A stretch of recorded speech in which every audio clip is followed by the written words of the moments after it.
Yes, ma'am. And you don't know what running I did to get to you, so please. In order to briefly explain my interest in serving on the committee, the Oversight Board, I was born and raised in Nashville. I left in '74, went in the military. Yes, ma'am. I love Nashville. We moved back when we had children. We've been married for 43 years. And we had children. We lived in Oakland, and the gangs became prevalent in Oakland. So we moved back to Nashville. I grew up here. I know the streets here. My reason for wanting to be on this Oversight Board is I think I have a balanced view of what goes on in our community. I know what the people want in our community. I have an idea what they want in our community. I think I have I'm a little nervous, so please excuse me. Oh, you're good. But I just want to do so. I want to give back to the community. I have kids. I have grandkids. I have 5 grandchildren, and I want them to see their granddad doing something in the community besides just going to work every day. We're getting ready to retire, and I just want to be involved within the city and the growth of the city. Those are the reasons. My background, like I said, I was born and raised in Nashville, graduated East High School, went into the military for 6 years, stayed in the military. I do air conditioning and heating at Tennessee State. I'm a supervisor at Tennessee State. I've been married 43 years, and I'm a family man. I love my family. And again, I can't emphasize enough that we as Nashvillians, we have to give something to Nashville. Nashville has given us so much. We have to give something back. And I'm not looking for money, I'm not looking for notoriety. I'm just looking to do something to help Nashvillians.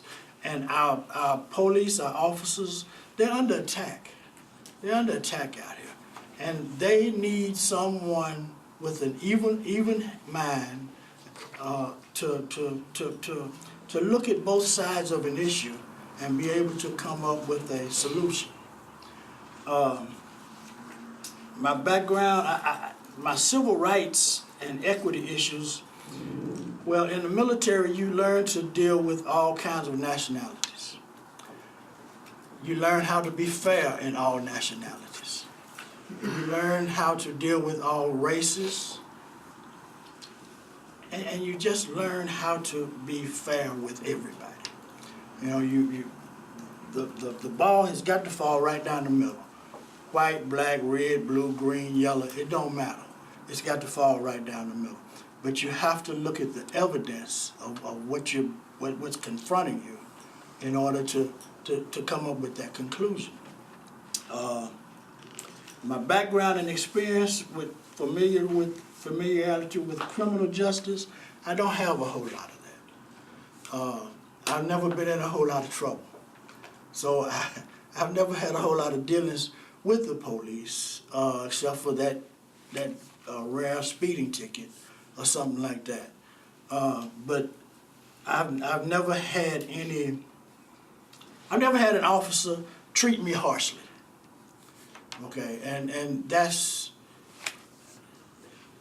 I know you don't hear many people say that, but that's just the truth. I've tried to be fair and equitable in everything I do. As far as policing practices, I have none of that. I'm gonna be honest with you. I have none of that. There's no sense in me sitting there lying about that.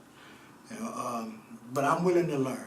I'm willing to do whatever I have to do. I know in the pamphlet it said that we will be required to take some community policing classes and stuff like that. I'm willing to do whatever I need to do to advance this second part of my life and my career.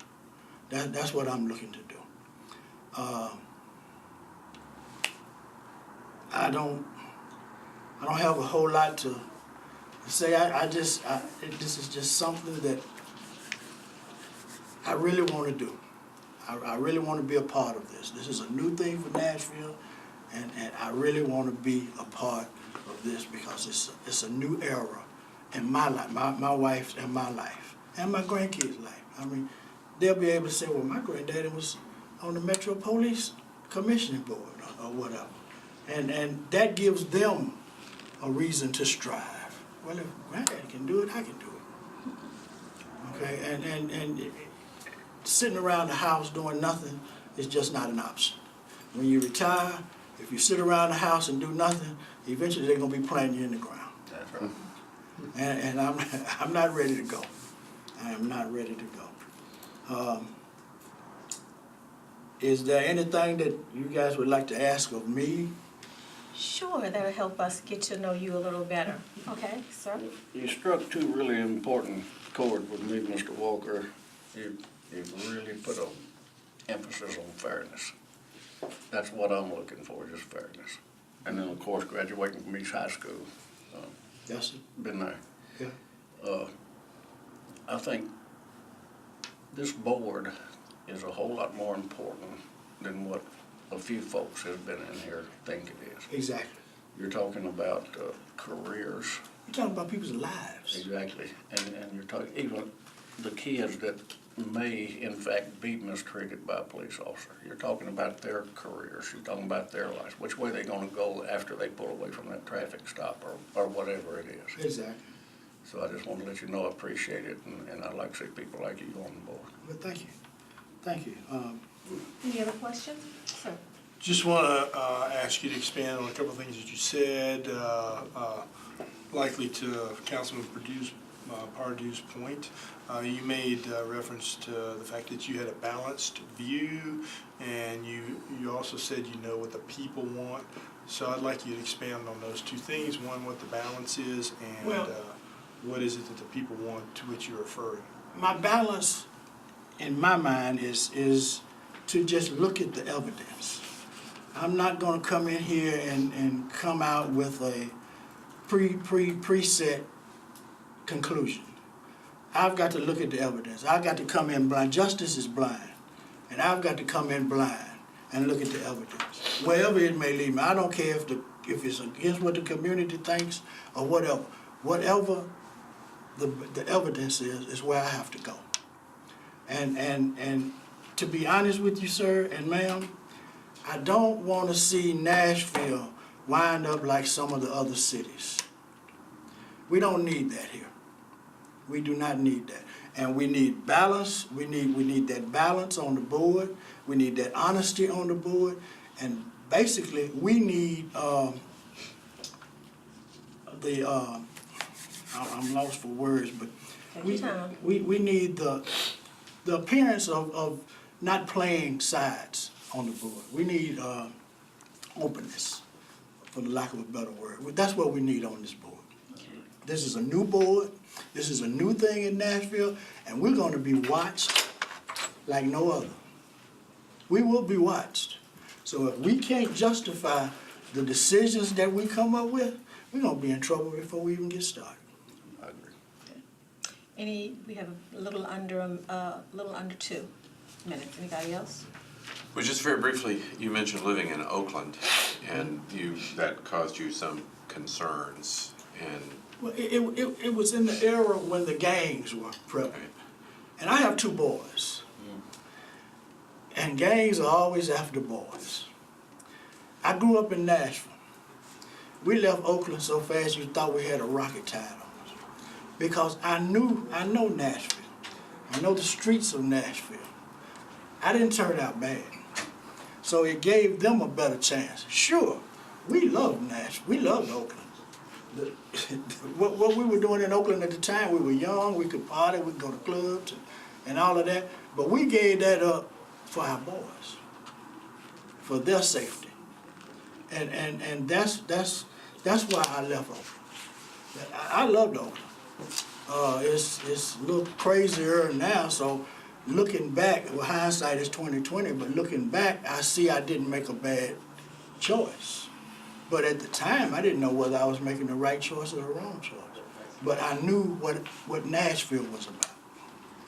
We want to thank you so very much for coming and sharing this with us, and we hope you have a great night and you be careful going Okay. home. I have Thank one- you so very much. Can I have Well, one more question? you can't, because they've got me. I was late, but I'm I sticking to can- the I time can- they I can gave me. ask her. I Okay, can ask her. good. I can Thank ask you, her. sir. Thank you all. Thank you sir. for your time, and y'all have a blessed evening. You Thank as you, well, Ms. sir.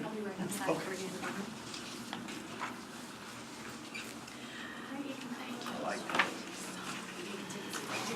Okay. Hi, how are you doing? I'm fine. You have the 3 questions that were given to you? Yes, I do. Okay, so you have 10 minutes, and we're gonna let you go and shine and do it any way you want to. You can do it one at a time. You can blend it all together. Okay. You will just start talking to us. Okay. And when you have finished, if you have any of your time left, then we'll have some questions for you. Okay. All right? Okay, well, what I'll do, and thanks for having me, I appreciate it. The first one is what interests in serving in the Community Oversight Board and the reasons I wish to serve is that I think Nashville is a great place to live, and I believe that with this Oversight Board, it would definitely make a difference in the community along with families involved. There were 2 main specific reasons that I really looked at it and wanted to be a part of it. I've been here 61 years, and this is the worst that I've seen. And I just think over the years, things have just went out of control, and the police just, to me, doesn't seem to have a trust between the community. But the first thing that really brought my attention to it is that my best friend's nephew was the gentleman that got killed by the police. And that really stuck a knife in my heart, and it just really made a difference because I thought about my own son and the trials and tribulations he's had with the police.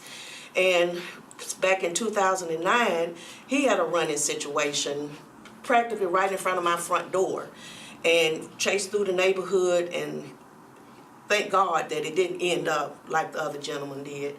And also, my grandson was watching TV, and of course, you know, it's all been on TV, and he's 9 years old. And he's seen it when it happened, and he came and he asked me, he said, "Granny, why did that police shoot him in the back like that when he was running away?" And it just dumbfounded me to what question or what answer I could give him to make him feel safe, to make him be able to trust the police, you know, and not be afraid, you know, because he's only 9 years old. And I want my grandchildren to be able to grow up in a community and in this state to where they don't have to be afraid. And I feel like this Community Oversight Board is the answer to this, and I would love to play a part of. I feel like that I can be fair and objective to any given situation that may arise. So that is my main concern and reason that I wanted to be a part of this. Now the second one you asked about familiarity with civil rights and equity. I don't have any educational background experience on it, but I'm 61 years old and I've lived day to day to see this happen, not only in my family, but people around me. You know, equity means fairness, you know, to bring the community together, to, you know, have concerns of the mistrust and everything in the community, to make sure everybody's on one accord. Dealing with the civil rights, you know, it's a class of rights that, you know, pertain people's freedom of individual rights, you know, and to protect them under the law. And I just think that's one good thing that we need to follow up on, that a lot of the times that I've seen on certain situations that it has not been done. And also with the criminal justice, it can be black and white at times. You know, I know it's supported, you know, it's a system supported to have the crimes and the criminals processed from what they have committed and what punishment they should get, but that's sometimes don't always pan out either, because there was a situation that I dealt with back in 2005 where a guy was on a motorcycle and the children was having a birthday party out in the yard, and the guy was drunk and he hit one of the children on the motorcycle. Well, as time went on, I'm trying to make sure I have enough time, but as time went on, he, you know, they went to court and everything, and everybody thought it was a done deal that he was going to get charged with killing this innocent child. He was drunk on a motorcycle, but then they found out, after going through the law and criminal background and this and that and the other, that he had a mental illness and that it wasn't drugs that he was on, that it was on some type of psychotic medication. So that whole thing reversed from being charged with that child's murder to him getting 9 to 12 months in a mental hospital to get everything worked out that was wrong with him. So, I mean, it's just a lot to deal with, and I just think that, I love helping people. That is my job. I'm a case manager. I've been doing it for 30 years. I work for the Area Agency on Aging and Disability. I've worked with the homeless. I've worked with the mentally ill. I've worked with the mental retardation, the special needs.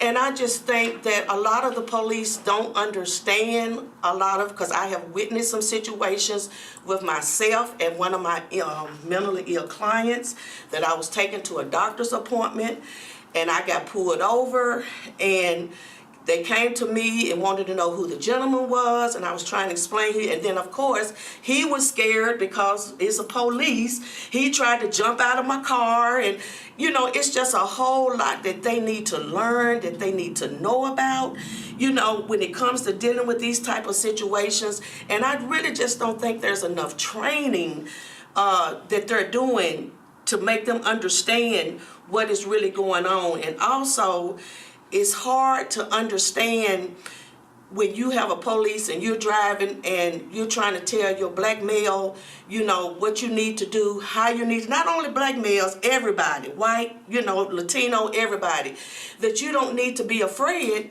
that we do need the police department. We do need them here to assess us and to help us. But in the same thing, we don't need to be afraid. We don't need to be afraid to pull over if they pull us over. We don't need to be afraid to have to jump out of the car and run. A lot of guys just jump out for no reason. They haven't really even did anything wrong. They're just scared.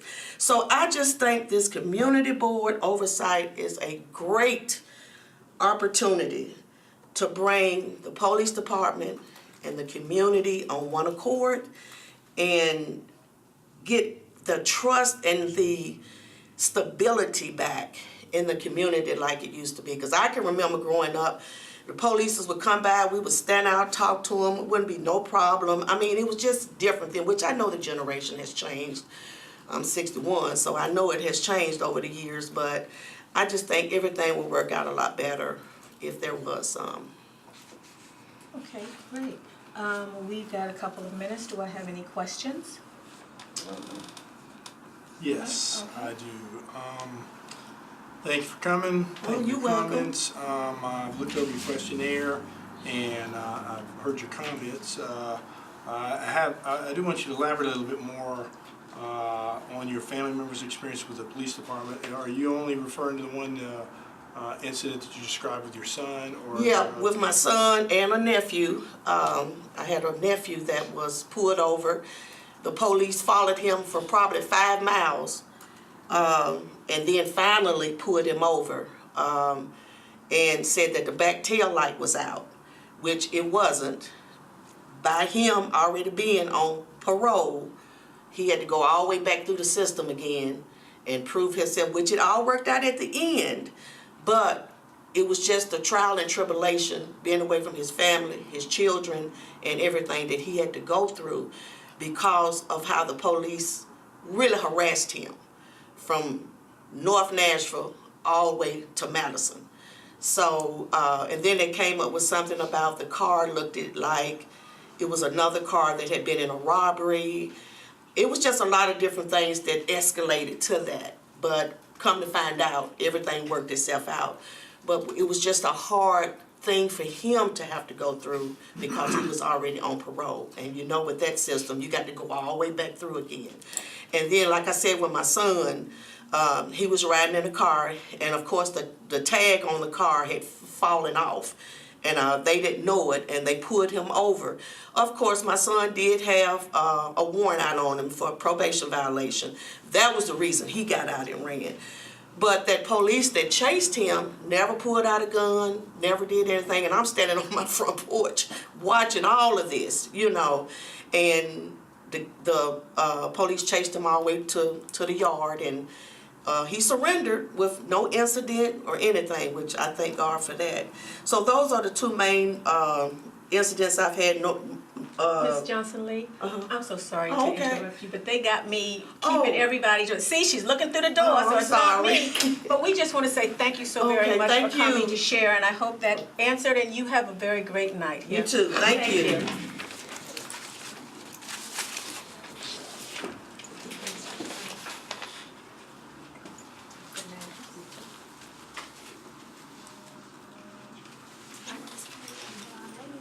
Hi, Mr. Porter, how are you? All right, and yourself? I'm fine. Please have a seat. You have the questions that were sent to you to answer? I do. Okay, so you can present those to us any way you want to, mix them up one at a time. However, you will have your time to speak. You will have 10 minutes to speak. At the end of that, if you have finished before the time is over, we'll have some questions for you. And if not, you will leave us with your parting words, the 10 minutes, and then we'll say thank you so very much. So the show is yours. Okay, well, I guess we can just go straight down the list. Is that okay? However you like. Well, all right. Well, my interest in the committee came from just living in Nashville. I've been in Nashville 12 years. I'm from Memphis, Tennessee. And honestly, I haven't had any issue with MPD, Metro Police Department. From what I've known, they've been actually relatively wonderful as far as their correctness and misbehavior is concerned compared to the rest of the country. And I'm actually really, really proud of that. And so I think that I say this is a chance to do my part to make sure that stays the exact same way. Because I'm not against the police. I don't think we should be against the police or law enforcement. I think that we should work together because there are things that a lot of times people misunderstand, that people don't know and things of that nature. So I think that's okay. I think that I just want to do my part to make sure everything stays great, in so many words. But as far as my background with it, I got my degree in history at Tennessee State. So I did a lot of research. A bulk of my research was American history, African American history, and pre and post Civil War. And a bulk of American history is centered around the progress of civil rights and equity. And I'm actually quite familiar with the progress that we've made from America's conception until today. And so in that, just that passion that I have for it keeps me interested, keeps my ideas and my thoughts and my opinions relevant when it comes to what's going on in today's world. Like the things that you see happening today and the things that we hear about. A lot of it stems from other things. A lot of history kind of repeats itself. A lot of things are familiar from other things, and I'm pretty familiar with a lot of that. Now, as far as my experience with criminal justice and the practicing parties, policing practices, I don't have professional experience. I was never a police officer. I was never a soldier or anything. But growing up in Memphis, I was able to see the other side of things. I wasn't a troublemaker, but living in the area that I grew up in, we had the law enforcement come through. We saw familiar faces. We trusted them when things happened. We were able to see them and know that they're there, and we respected them because we knew who they were and they were around. And so they knew us, we knew them. And I thought that was actually, I think that that would make, I think that gives me a good insight as far as how the community would respond or can respond to law enforcement if done correctly. And that's pretty much about it. You have any questions? Okay, yes. Any other questions? My council members?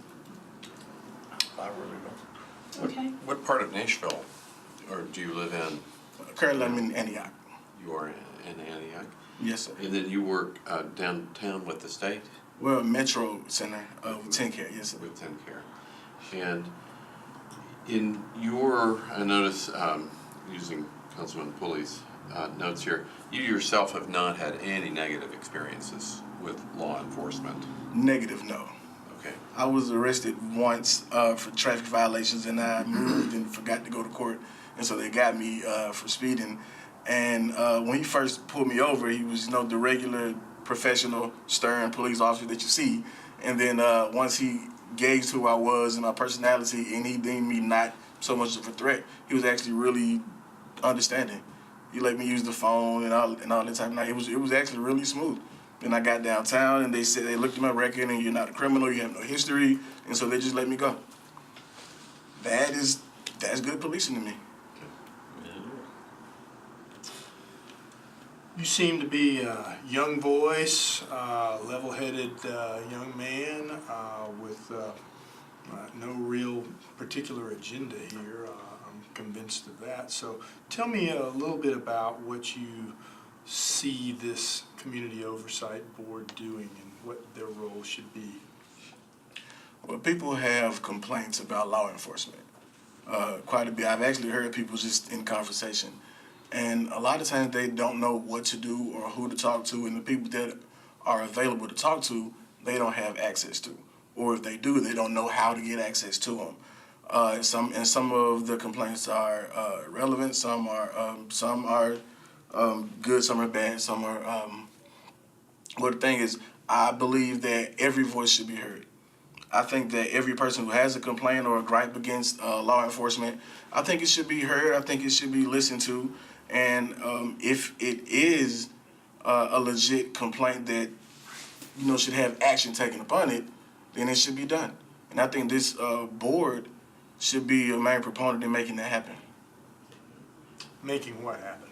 Any type of action that needs to be done as far as the complaint that was filed against law enforcement. Okay. So if the law enforcement was deemed wrong, or they should investigate or see that the incident was investigated, and if it's deemed wrong, then there should be something that could happen. If it was corrected, then the public should be informed so that they can understand why the decision went the way it went. In part of your answer, it seemed as though maybe you see part of the role of the COB to be a liaison with the community. Yes. When they have complaints about the police department and feel helpless about who to reach out to express that. Yes, sir.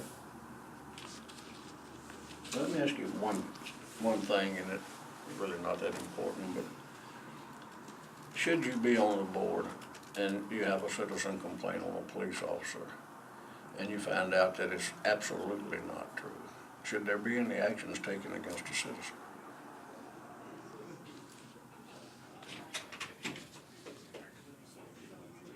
No, No? I don't think so. Why not? I don't think there should be like any type of scratch that.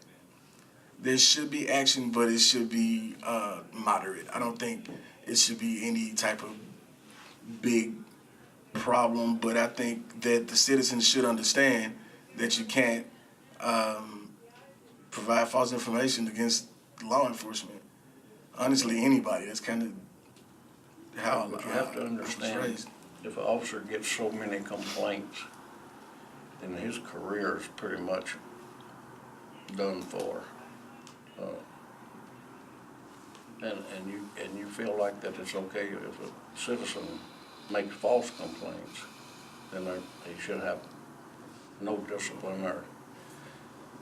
Understood. There should be discipline. I still believe it should be moderate, but there should definitely be discipline. Thank you. Any other? Okay, sir, you have a little under 10 minutes left. Is there anything that you would like to say to us so that we have it in our mind upon your exit? Well, I think it should be great to have a regular down-home, normal guy to be on the committee, mostly because I'm just a guy who has a family. I have a fiance and two children who I'm raising here in Nashville. I've had many chances to go back home to Memphis or any other places. Family is just calling my name like crazy, but I'm in love with Nashville. Nashville police has been good to me. Nashville, the city, has been good to me, and I want to be good to it. I have a good heart, and I want to serve the city as best that I can. I have an opinion on a lot of things, but your opinion sort of makes no difference if it can't be heard. And I see an opportunity to make my voice heard, have my opinion out there.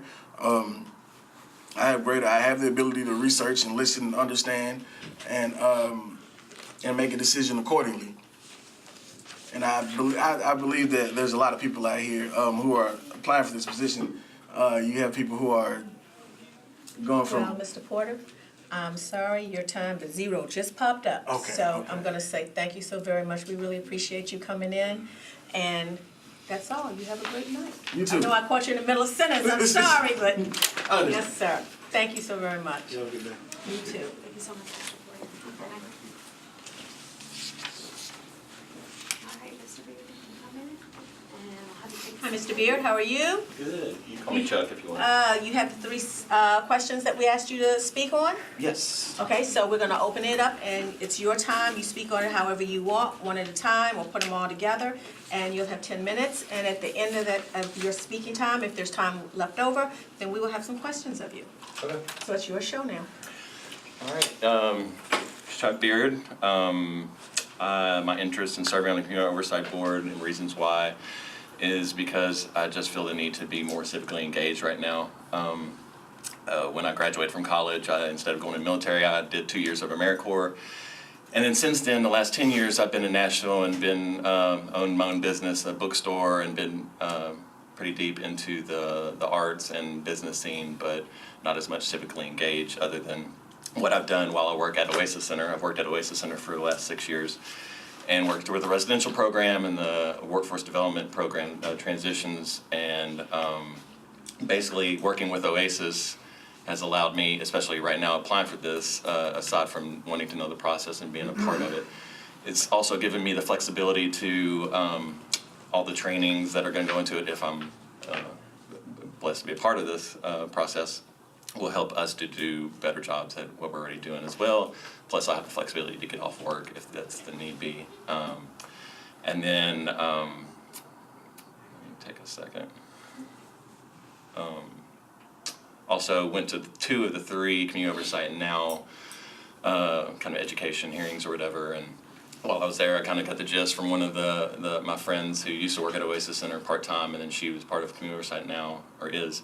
And I asked her what the gist of this was going to be, and she said basically it's going to be a huge honor, a lot of responsibility, no pay, no credit. And I said it's basically pretty much like a marriage or parenthood, and she said exactly what that is. And those are my 2 biggest roles right now in my life, and I'd like to, like I said, kind of bridge the gap between the work at Oasis and then doing this and getting civically engaged. And also from the wife, she told me that although we vote for every election, she said there's no chance that I'm going to be able to be a firefighter anytime soon or run for any political office because she doesn't want the politics involved.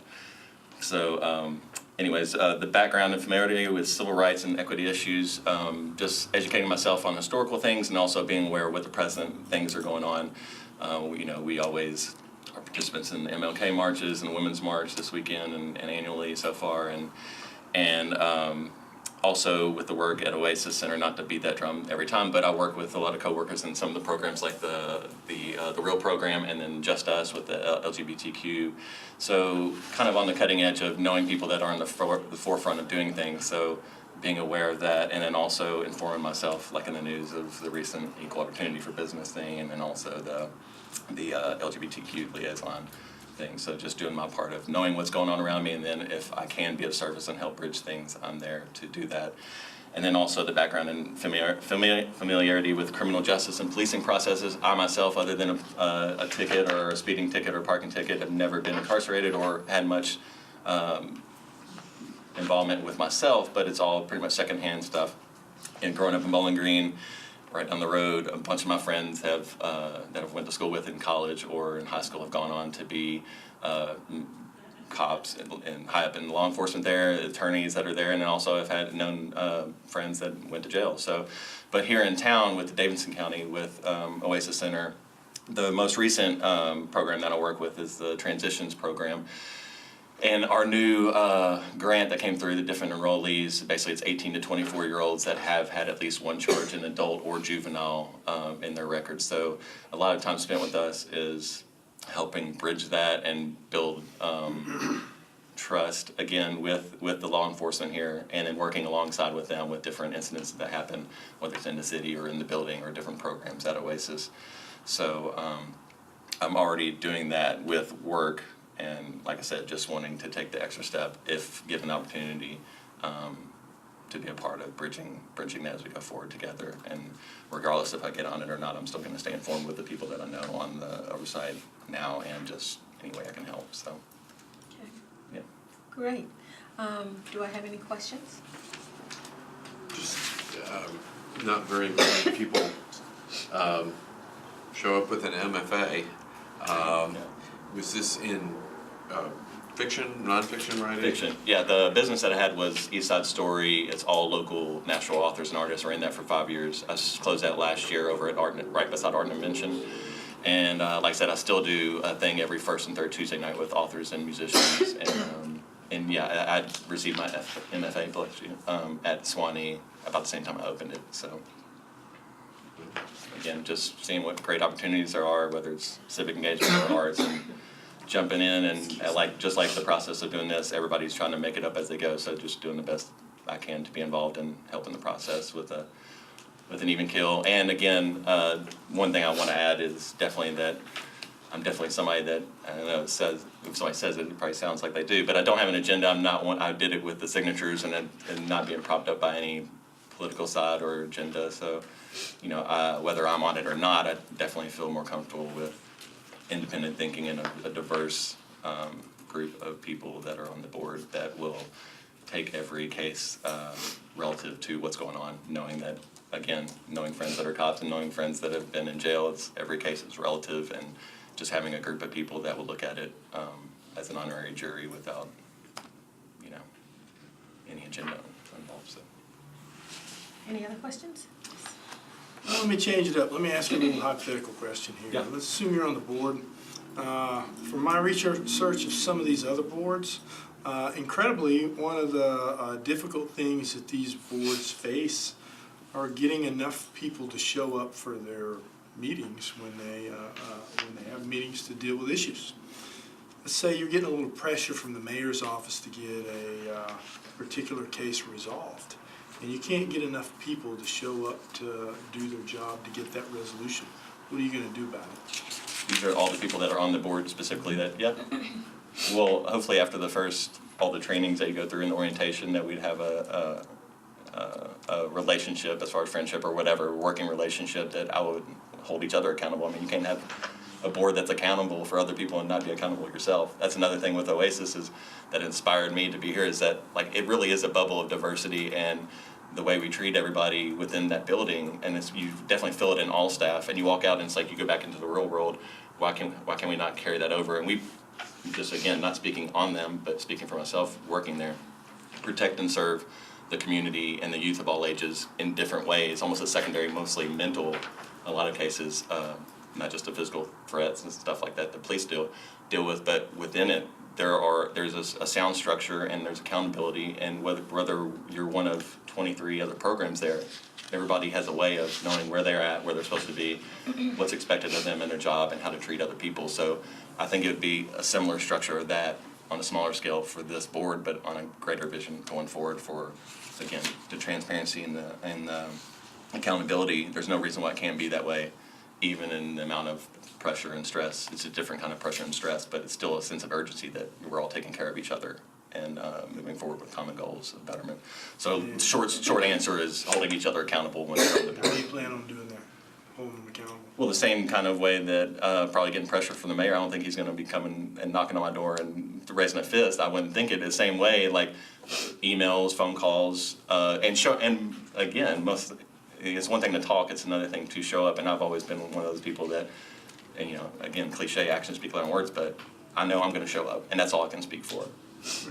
And so being the model, I'm not forcing anybody, but verbally or assaulting anything, but it's like, you signed up for this. And I have no doubt that between 181 or how many people are coming in there, that you guys are going to be picking the people that will show up, because that's the bottom line. Whether people are for it or against it, it means nothing if nobody shows up, and so it kind of proves the point for both sides. Well, Mr. Byrd, we want to thank you very much for coming in and sharing with us. We hope you have a great night, and we really appreciate you coming in and talking with us. You want some That's it. water? I was trying to get Okay, them I'll tell her on the way out. So that I will Okay. appreciate that. All right. Y'all have a Thank good you, night. sir. Bye-bye. Some water for her. I can't come back. So. I was trying to give y'all a hint out here. Okay. I'll start coughing again. Hi there, Mr. Williamson. How are you doing? How are you doing? I am fine, thank you. You have the questions that we sent you? Okay, so this is gonna be your show. You will answer those questions, talk about those questions any way you want. You'll have 10 minutes. If you finish before the end of 10 minutes, then we will have some questions for you. Awesome. So it's on you now. Hello, everybody. You want me to close that? I think somebody out there will close it, so you just go ahead and get started. All right. Well, good evening, everyone. My name is Jonathan Williamson. Born and raised here in Nashville, Tennessee. This is my home, just like all of you all. I have 3 pillars that I took from the questionnaire, and my interests and areas of avenues I would like to take with the Community Oversight Board. The first one is unifying the community. Second one is streamlining transparency. And the third is promoting understanding. And I'll be glad to break down that briefly for you. Unifying the community. As you all are aware, it's a hectic time in our country, and a lot of our people are having pros and cons against leadership, against law enforcement. And I believe that needs unity. I believe that needs some understanding. I believe that needs transparency. So those are my 3 things that I would like to bring to the Community Oversight Board. My area and specialties is in media, communications. I went to Middle Tennessee State. From Nashville, I didn't want to go too far. So I said, I'm just go up the road about 30 minutes. So I studied electronic media management, right around the boom of social media and media expansion to we have today. And my double minor in African American Studies and sociology. So with that, brought my resources and experience to the NAACP of Middle Tennessee State, and now locally here in the Nashville branch as well, the Urban League Young Professionals of Middle Tennessee as well. Yes, and that would be my question 1. Want me to go to 2? Yes, please. Okay. Background familiarity with civil rights and equity issues. Civil rights has been an issue with me and my family. We all have dealt with our own dwellings as a black man here in Nashville. It's got hectic. I've seen it with my friends. I've seen it with my father, grandfather. Things get testy. But my close knit to it would be my father and my mother both retired from Metro. So on both sides, I've seen, where things can get escalated, where things can go left. And I've also seen the law side of how things are supposed to go, how things are supposed to be structured, how order is supposed to be maintained at all times. Thanks to my mother and my father. My mother was a dispatcher for Metro, and my father worked as an officer. That's how they met. They rode around in squad cars together. So I feel like I'm balanced on that end. I've seen the good and the bad. I've had other friends get in bad situations, and I've talked them out, got them through some things, and I just take pride in that. So, for my question 2. And for 3, describe your background experience or familiarity with criminal justice and policing practices. With criminal justice, my mother studied criminal justice in school. She went to Tennessee State. And I believe that's what took her into working for Metro herself. With that, it's been a passion of mine. When I started MTSU, I started political science. Just wanted to see, what else can go into the law enforcement, the criminal justice system. And then I found out to be a lawyer or so, you do not have to go to 4 years of undergrad to do so. At that point, I changed my major to electronic media, another passion of mine. So with that, I had just a year of experience, and I took that out into the NAACP and different organizations, friends and family. Just my year experience is a lot more than other people in political science and criminal justice. So I applied that in many different avenues as possible. And let's see, one more thing I can say about that. I'll leave it at that. And Is that all 3 of them? I'm sorry. that's all 3. All righty, then we will open it up to some questions. Go ahead. How long was your father an officer? Yes, he was an officer for 25 years. And then he retired, started working for MTA, driving our buses, local buses here around the city, and he passed 2 years ago. So yes, definitely was an experience. It was always a challenge. You say, oh, your father works for the police. And I was like, yeah. And what's the problem? And he's protecting and serving our citizens, me, you, all of us. So I didn't see any problem with that. And if you called in the Metro, my mom may pick up. And so she did for 30 years herself. So, yes. What was your dad's name? James Oscar Williamson. I worked with him. Great. Good man. Any other questions? Yes, tell me what you see as the role of the Community Oversight Board and any recommendations you think they may have aside from individual complaints. The main thing I've been seeing is transparency. I believe that our law enforcement does a great job. It's just the people. I like to advocate with my people through social media, campaigns through our groups or any community events I'm in, and I always hear conflicting stories or conflicting opinions, and I'm like, well, that's not right. You know, that's a bad image you have right there. And if that's the image that I'm hearing from citizens, I can pretty much agree that Metro or law enforcement has a different image about people sometimes. So that transparency, I would say that goes both ways. And with the Community Oversight Board, it's one of my pillars. I would like to bring more transparency. So there's not so much doubt of, well, they're doing this or they're doing that. And this, I was like, this doesn't even sound right. I'll go home and ask my mom or so, and she'd be like, no, where are they saying that at? I was like, I don't know. So it's just the confusion, just misunderstanding, miscommunication, no communication. Things like that could be worked on and brought with the Community Oversight Board. That's what I saw as the leading purpose of the Community Oversight Board, to just open up that so we don't have conflict like that. I'm proud of Nashville. We don't have that issue. We maybe a few incidents here and there, but we don't have like major issues like other cities. So I'm like, well, let's keep it that way. There's always transparency. Let's make some open communication, some knowledge, community camps. I went to the FOP camp as a child, and that was amazing. So just being embraced on both sides, I'm able to see the benefits that people just don't know about. So, yeah. Anybody else? You have a little over 2 minutes. If there are any lasting words that you would like to leave with us before your exit? Yes. I think the COB is going to be great. I really think it's going to be great for the community. It's just a platform that we don't have in the city. I've got feedback from our community events, the Urban League Young Professionals. I'm on the e-board, also co-chair community and civic engagement. So it's just been a great experience to just actually be involved and see what other people are thinking. Our last e-board meeting, I was actually asking them, what do y'all think about this COB? What y'all think? I got all types of thoughts. I was like, well, okay, I see how y'all feel. I understand. But, yeah, we need this. We need it for the city. We need it for our people, the law enforcement. I mean, times are crazy. So, I mean, I don't want the officers in harm, and I don't want the people in harm. We haven't had the issue, so let's just keep it that way. Let's keep it open, clear. Yeah, I just want to make sure we keep that going and on and upward. Okay, great. Well, we want to thank you so very much for coming and sharing with us tonight. Hope you have a wonderful and safe night. Thank you, Councilman Lee. Thanks so much. All right. Bye-bye. Thank y'all.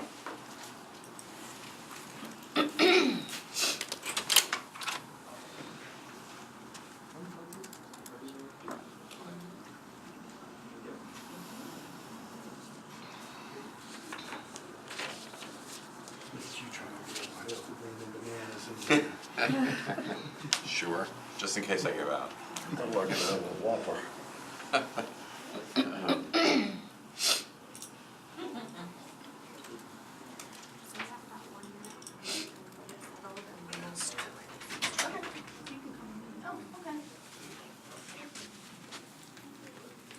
Hi, Ms. Byrd. How are you doing? Fine, thank you. You have the 3 questions that we sent you? I do. Okay, well, we're going to open it up and have you discuss those any way you want. You just go ahead and discuss it. You'll have 10 minutes. If you finish before your 10 minutes is over, then we may have some questions for you. Sure. And it's your show now to proceed how you would like. Okay, thank you. I'm a Davidson County resident. I was born here, I was educated here. I went to school at Overton, UT Chattanooga, and then to Middle Tennessee School of Anesthesia. And what got me motivated was one of my neighbors wanted me to sign his nomination form, and I asked him why he wanted to be on this committee. And his reasoning to me didn't sound sound, and I was like, who needs to be on this committee? To me, it was somebody that's lived here their whole lives, and they understand the importance of community and the relationship between the police and between the community. And over the years, I felt that even though I don't see a lot of people that are afraid of the police, I think the trust in the police has fallen to the wayside. And so I just wanted to be a part of a process that brought the community and the law enforcement officers closer together, because I just think it's a very important thing. This town is wonderful, and I want it to stay that way. Okay. Did that cover all three of them? Well, not really. I always wanted to do the police academy for citizens, but I didn't find the time to do it. So I was very interested when you said that was one of the things that you wanted the people on this committee to do, was go to that. I think that'd be very educational. As far as like the other issue goes, I grew up in the Creve Hall area, and I live in West Nashville now. I've been on through rotations through all the hospitals in town, from the General Hospital to Baptist to Centennial. I have a large homeless population that lives in my area over behind the Walmart that I have some dealings with. So I like to think that I've had some exposure to that end. I need to be educated a little bit more on that, but I'm more than willing to learn that aspect of what this committee is going to bring. So. Okay. Committee members, do you have some questions for her? Just want to get to your motivation for being on the board and. Sure. Well, I have criminal attorneys in my family, I have public defenders in my family, I have officers on the police force in my family, so my whole life I've seen the push and the pull between these two, and it's just everybody gets along, everybody works together, and I just want to see that in a larger scale, I guess. And I just think that this is one way that I can do that. So I've just been motivated my whole life with my family members and friends that have been in the criminal justice system, and so it's just something that I wanted to do. I wanted to give back to the community, and I thought this is the way I could do it. What makes you think you, in particular, will be an effective member of the board? Well, I feel like, having seen both sides of it, that I would try to be fair, and as far as like my education goes, I'm into like researching a topic and getting to know all the facts about a topic, and I try not to be narrow-minded about things. I try to be very open about what's presented to me before I make a formal decision. So I just thought I'd be a good candidate. Have you had any personal interactions with the police force that would be relevant to this? No. My son-in-law, that's been married to my daughter for 2 years, is a sergeant in the police force. I have distant cousins that have been in the police force. So, and then like I said, I have a brother that's a criminal attorney, a daughter that's a criminal attorney, and so I've just seen both sides of the street for a long time. Any others? Okay. Well, before you leave, do you have any lasting words, something you'd like to put on our minds before you exit? No, I just enjoy the opportunity to be here. I wasn't excited about an oversight board to start with, because I come from a profession where we oversee ourselves as far as nurses and anesthetists go.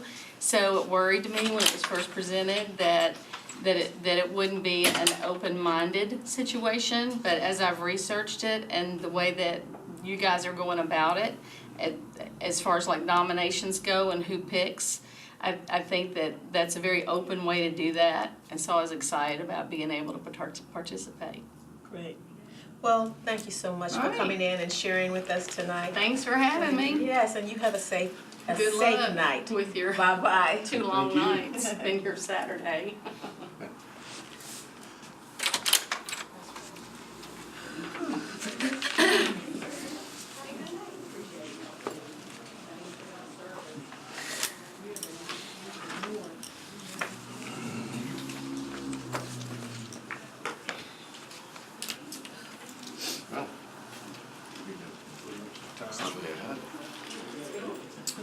ready to. Oh, okay. Into that. Yes. This is gonna be my last one. I took it over, so. Okay. We'll get out after. Okay, all right. Leave your questions. I got to go at 7. What's that? I got to go at 7. I'll try not. Anything? You guys need anything? You're not, thank you.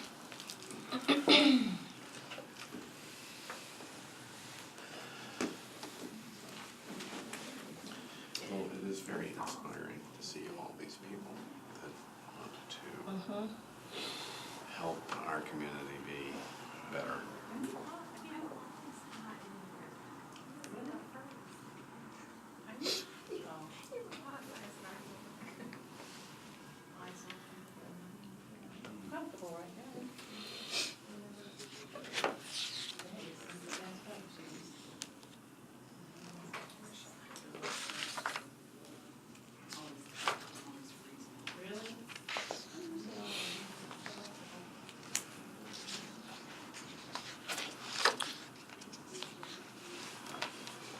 Doris, is Miss Paschall out there?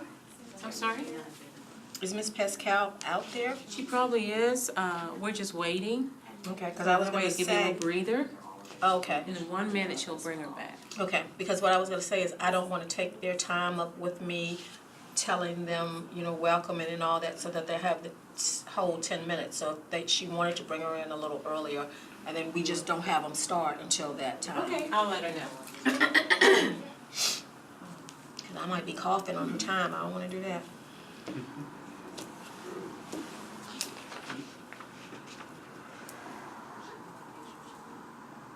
don't know who invented all these phones, but it is, you never leave work, do you? How would you like to have 3? Yes. Yeah.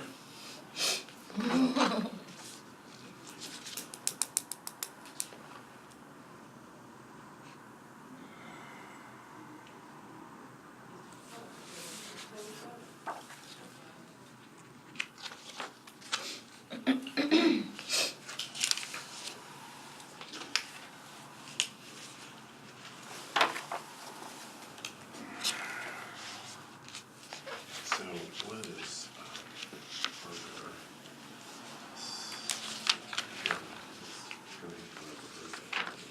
Is this a crown? Is this okay? It's just cut from. Oh, it's just crystal. Yeah. All right. I'm telling you. That's gonna be a happy group. Oh, yeah. His 4th birthday back in July. And I'm telling you, John, there was more money spent for that kid's birthday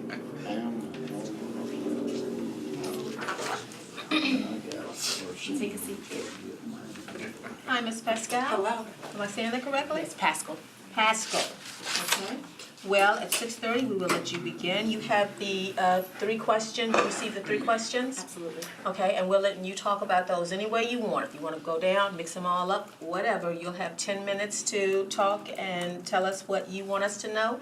And then if you finish before the end of that 10 minutes, then we'll have some questions for you. So I will let you know when it is 6:30. You actually have like about 2 minutes to organize your thoughts. Thank you.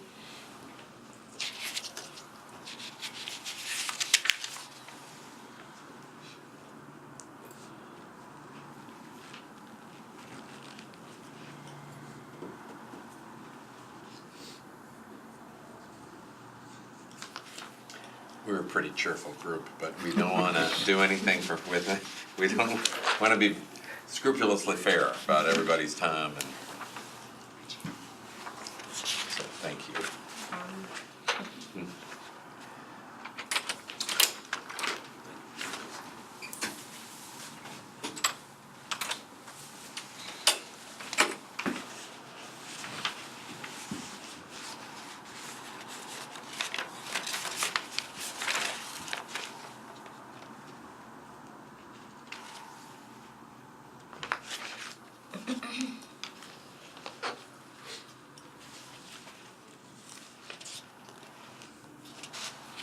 Ms. Paschal, it's your show. Thank you. First of all, good evening. Thank you for having this opportunity for me to interview and talk to you a little bit about the opportunity to serve on the Civilian Oversight Board here in Nashville. My name is Brittany Paschall. I am a native of this city. I primarily organize and work with the Racial Justice Initiative at Lipscomb University. That is my day job. Outside of that, though, I have been an advocate since I was a high schooler. I started my advocacy actually at the Oasis Center. I was on the Mayor's Youth Council when I was in high school. I also worked as a youth mobilizer with our bias, bigotry, and anti-racism program, Building Bridges. Went on to become a director of that program. And that is exactly where the intersection of all of these identities, but also my formal education, having a degree in the social sciences, in sociology from undergraduate school, and now pursuing a degree in theology, comes with my skill set, and most importantly, a love for the city. The Civilian Oversight Board is something that was formed by grassroots organizing and out of a need for the people in this city to have accountability. But that accountability has to be rooted in fairness, in equity, in diversity and inclusion practices. And people who serve on that board need to have knowledge of those. I feel that I'm confident in that from a formal perspective, but also because of my lived experience.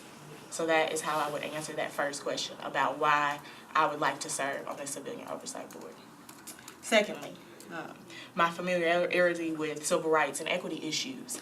That, like I said, goes back to my high school career, organizing, but also being someone who's a Black woman, someone who grew up here in the Mid-South. I was instilled a need for civil rights because my mother, in fact, desegregated Nashville public schools.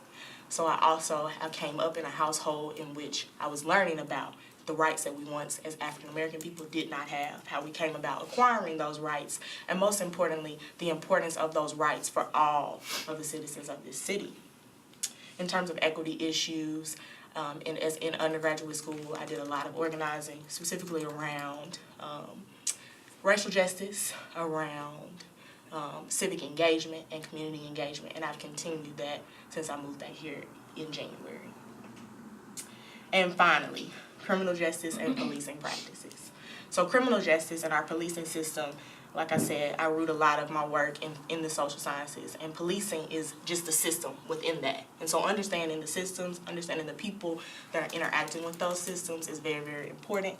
I've interned for our juvenile court judge, so I was actually able to work on the inside of the criminal legal system. So I actually processed diversions. I was able to see how young people in particular, and I still am a young person, interact with the police. I also was very, very involved in some of Mayor Berry's initiatives around the communities and the police. And I have firsthand knowledge of how fractured the relationship in Nashville in particular is with the community and policing, and I have a desire to work towards mending that and bridging that gap.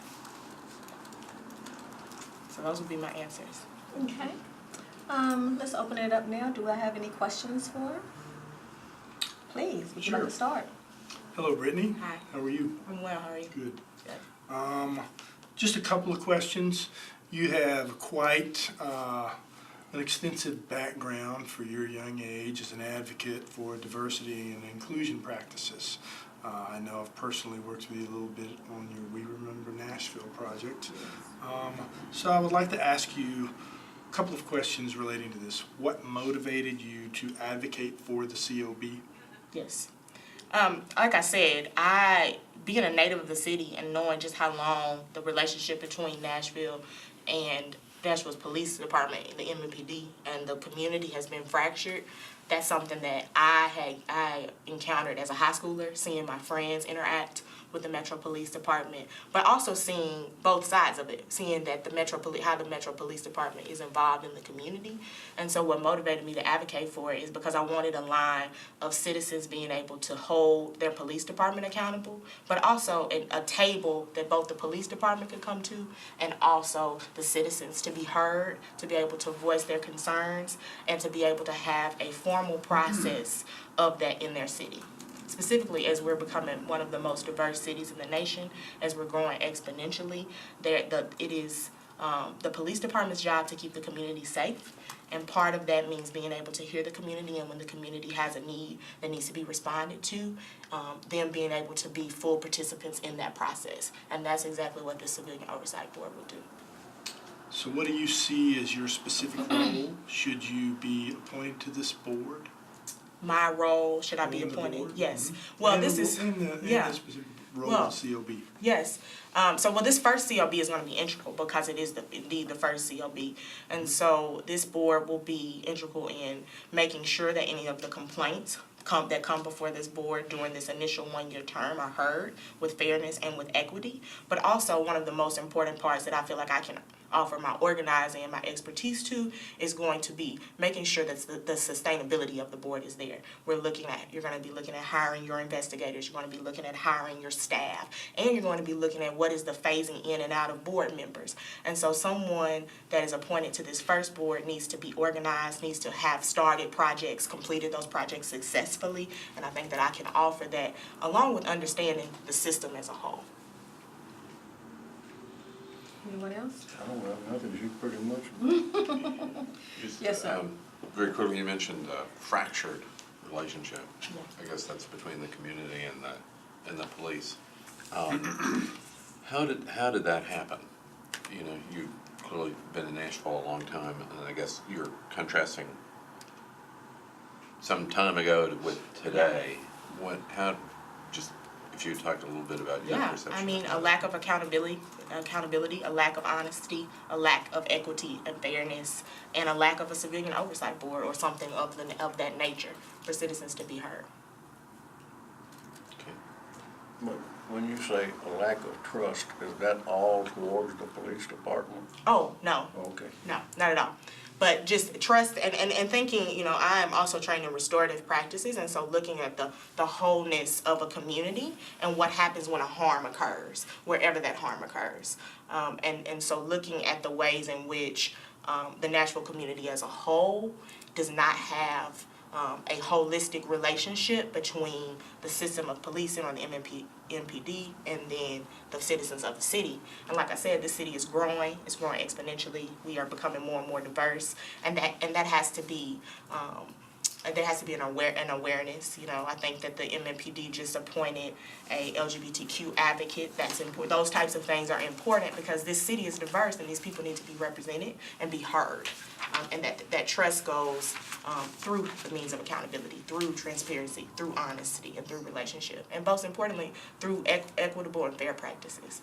And what do you think about growth? Do you think growth has had a lot to do with that, or anything to do with that? Because when I was a young police officer, the population was so much smaller here. We actually had time. I was raised in the projects and I worked in the projects. Right. But we had time to park our car and get out and walk through the projects and usually drink tea or eat cornbread or whatever anybody wanted to do. We had time to sit on the porch and talk.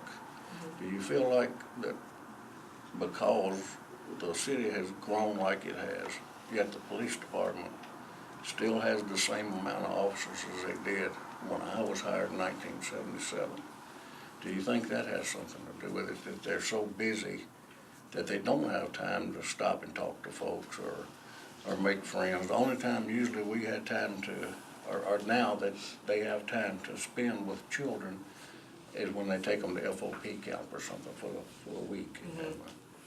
I think feel like growth had something to do I with think it? I won't say growth, but I would say relationship, and I would say relationship on every level. So from the micro all the way up to the macro, we need to look at relationship. What is the relationship between the police and the community? How is that relationship being managed, formed? Do we have representation in all parts of our city?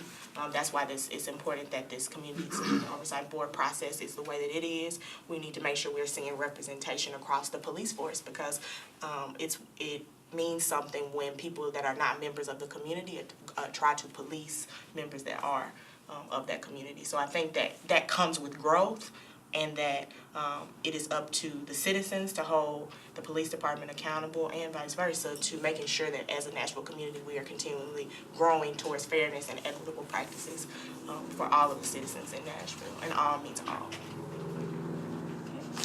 Anything else? Ms. Paschall?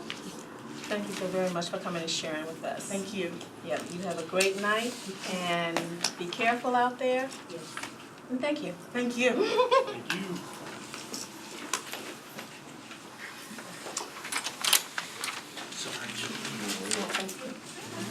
All Drive right. safely. See you.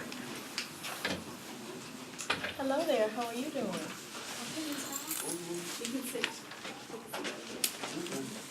Hi, Ms. Ross, how are you doing? How are you? I am fine, thank you. You have the questions that we sent to you? Yes, ma'am. Okay, so you will have 10 minutes to answer the questions any way you want, all together, one at a time, however you like. You will have 10 minutes to talk. If you finish before the end of that 10 minutes, then we may have some questions for you. Okay. And now, any way you like, it's your show.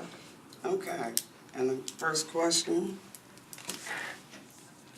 my interest in being on the Oversight Board and my interest in serving on the Community Oversight Board to foster better communications between law enforcement and community members to instill a greater level of trust. Also, an opportunity to work together to recognize and develop strategies in addressing ongoing concerns of the community. To provide a safe buffer for citizens to present allegations, issues, and conflicts to ensure abiding outside of law enforcement. A Community Oversight Board is an opportunity to heal both law enforcement and the community by engaging with one another respectfully and on equal footing to coordinate mutual benefit standards and operating procedures. Okay. Was that all 3 of them? No, that was just the first one. Okay, I'm yes, sorry. ma'am, then you got it. This whole thing is you. Okay, I'll go on. Let me tell you a little about myself in terms of the next 2 questions. I'm from the inner city of North Philadelphia, have addressed many issues in terms of civic rights and equality. My educational experience, I have a bachelor's in sociology, a bachelor's in social work, and a master's in guidance and counseling. And examples of some of the issues that I have worked with in terms of homelessness, I've served on the mayor's task force to ending chronic homelessness, and that task force ended in 2015 and really has not been picked up. And also not just chronic homeless individuals, but individuals who were doubled up and tripled up in their households. In terms of education, in East High School, back in early 90s, a lot of students were not going to school because they had to walk. And this was only from 2 different areas that we focused on with Sam Levy and Casey Holmes. So what we did, a study, and was able to use police data in terms of crime during the school areas in those 2 communities, which allowed us to obtain funding from the federal government to provide bus services for those students, which reduced crime, improved their educational level and attendance. And then I'll go on to, if you don't have any questions, I'll go on to my third one. Describe your background experience and familiarity with criminal justice and police policy.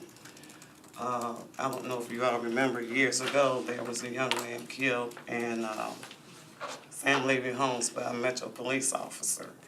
And there was an uproar in the community, a lot of protests. Then the Dollar General store, which was put there for educational learning center, was destroyed by the community.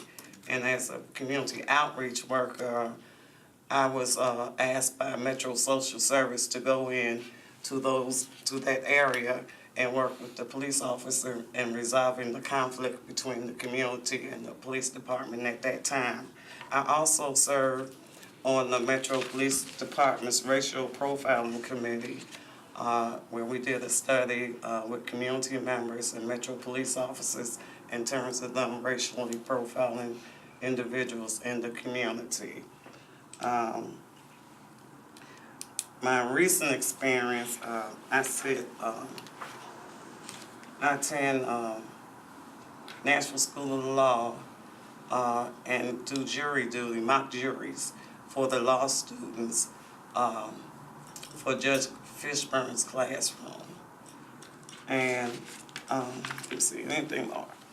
I served on National Night Out Against Crime Committee. Also presently last year, there's a lot of crime in the Westchester area. And I do a lot of community outreach on my own since I'm retired. And I got a call from Council Lady Haywood asking for assistance and looking at what we could do to reduce some crime in that community. And meeting with Metropolitan Police Department and Sheriff Department, we went in and physically cleaned up that community. The neighborhood is an area between Big Westchester and Little Westchester. And the officers basically took off their guns and badges and went in and cleaned. We had the health department come out and gave citations to individuals whose grass was high. We had the community residents come out on one day and just literally picked up trash. So basically in terms of community policing, I have done innovative ways to reduce crime. You know, I worked in Edgehill Enterprise Police Substation for 6 years with the bike officers. And that was the beginning of community policing in Nashville-Davidson County. And it was quite an experience, me as a social worker and them as police officers. But I learned that police officers look for crime, and me and myself tried to prevent crime. So we had to work hand in hand and work with the community in the Edgehill area. So I worked in the community policing and criminal justice center. I'm nervous. That's okay. That's all right. As just doing innovative ways. All right. Well, you have a little less than 3 minutes, so do I have any questions? I don't have any questions. This has come up with a previous person, do you believe the police relationship with the police department is fractured here in Nashville these days? And if so, just how do you think that the COB can repair that? Do I believe it's fractured? As a grassroots person, the everyday people don't even have a lot of interaction with the police. So when you say fractured, at what level are you talking about fractured? Because you can have your community organizations leaders and the police, and when things happen, we can say it's a fracture there.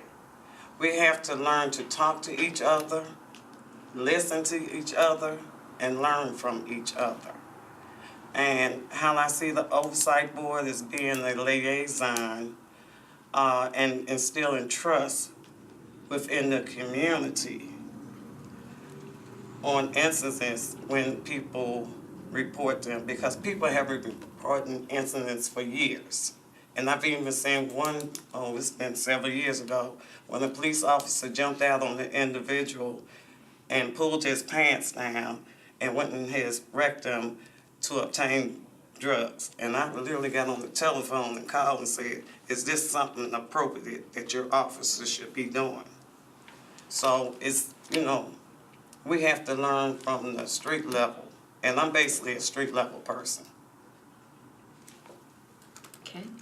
Ms. Ross, you have a little less than 1 minute. Is there anything specifically that you would like to tell us on your exit? No, I think I've said a lot.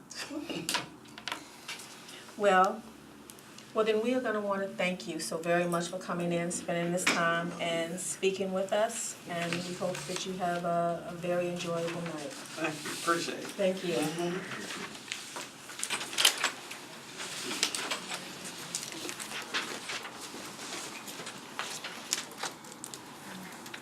I'm still on.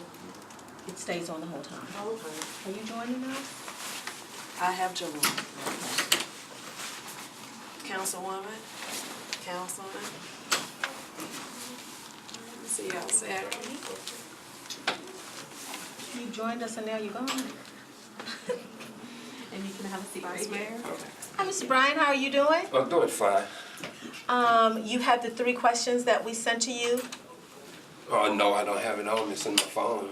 Okay, well, you can look wherever you need to for it. I just wanted to let you know that we're gonna let you talk about those in any way that you want. You can go ahead and start going down the order, or you can just, in general, talk about them. You'll have 10 minutes to speak about them however you want. Okay. If you finish speaking before the end of the 10 minutes, then we will have some questions for you. How about that? Okay, that's fine. So- I think I remember them all. But anyway, Well, it's up to you, and it's your show now. okay. The reason why I want to be on the committee is that I'm a lifelong citizen of this city. I care about this city, and I just wanted to render my time because I do have the time to dedicate to it. I am retired, so I thought that would be a good asset to have the time to do it. I also have background in police work. That's what I did when I was in the armed services. I was a military policeman. I'm very involved in this city. I have set up youth organizations, which Paysetters Youth Organization, to work with underprivileged kids to get them scholarships to college, and I've done that for the last 30 years. So I just have a vested interest in this city. I care about Nashville. I care about what Nashville is about. And so when this committee came up, I thought I would have, could be of use to this committee because I'm very unbiased. I'm a minister. I believe in fairness. I don't believe in coming to any judgment without knowledge. So I just think that I'm a fair person, and I think I can access information and come to a conclusion. I can work with other people. I've demonstrated that in the past. I've been married 44 years, so they let you know I can get along with people. So I raised 6 kids and educated them here in this city, and I've adopted 2 on top of my 6 and educated those 2. So I just love people and care about people, and I care about my city. I care about what my city represents and want Nashville to look good, to where we come as a body together harmoniously, and we live together in that way. So that's what I can bring to the table with that kind of feeling in my heart for this city. So that's why I'm here. I do understand civil rights. I am black. You know, I've been through it. I've been through it and I understand, you know. But you overcome anything. And I understand that, you know.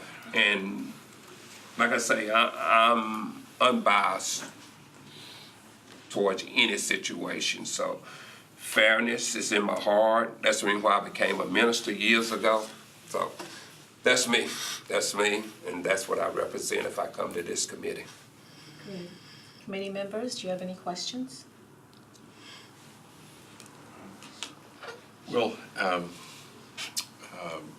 just if you would talk for a moment about maybe how the COB can help unite the community, or possibly it could divide it, I suppose, and your thoughts of how it should conduct itself. I think in any situation, you start out with respect. In any situation, it's got to be mutual respect. And I think once, whatever capacity that you work in, that if you're an honorable person, that's going to come out. And I think in Nashville that we do try to put people in those positions. And I think when the public understand that, even when it comes to a police force, that they understand that these people have been selected to serve and protect them. And that message is out there to the public, and that understanding. I think it'll make people understand each other's role. Like I say, I walked in a policeman's shoes, and I know what he goes through. I know what he's supposed to be doing. So the public got to understand, if someone is not walking appropriately in the line of duty they're supposed to, well, then you have people that will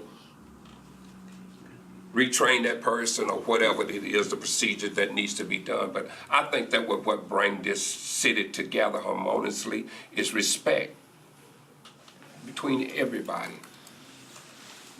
And I think that's one of the things that I could see that the committee probably could help do, is do that. Like I say, I'm around in this city. I work with young people. I mentor young men every day. I've done it for the last 30 years. So I know the feel out there. I know the demographics of Nashville. I know the neighborhoods. So I know what it is. It's just once a person see that you care about them, they change. They change. And I know, you know, got some that takes a long time. They process of changing. But teaching, educating. And I think that's what, if the committee could educate the public about situations and things like that. And education is the key. There's people out there don't know what's going on, don't know what's going on in government. They don't know how government works. I've had to go to school system because some people don't understand the education system. I've had to go for other people's kids and sit down with teachers to teach that parent what that child should be doing, and then what the education system offer to that child. So you know, it's just getting in there, rolling the sleeves up, doing the little simple things, and the little simple things in life work. They really do. So, you know, we sometimes make it look too broad, but it's just a little bitty loving, caring things that we do every day in our life that add up to big things in life.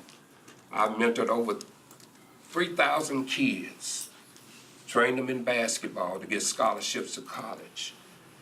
And I only had 4 to get in any kind of trouble. I've had 95% of the girls receive degrees, college degrees. They had to say 30% of my boys. So we have a problem, and I see it's a problem. But we work on problems like this every day, and we do it harmoniously. We can get things done. No matter what situation, you can take that to any situation, and you can get the job done. By showing the love and care of people is the main thing, I think. Any other questions? Okay, well, you have a little under 2 minutes. Is there anything that you want to leave with us upon your exit? No, I won't be praying about this. I'll tell you that. I won't be praying about what goes on about this committee, and that once it's formed, that it gets the job done, that y'all are setting forth to get it done. Whether you choose me or not, I'm gonna have this committee in my prayers. Great. Thank you so That's very what I much, like sir. to leave with y'all. Thank you. Thank you. You have a very Thank blessed you. night here. You do the same. Y'all do the same. Thank you. Bye-bye. Bye.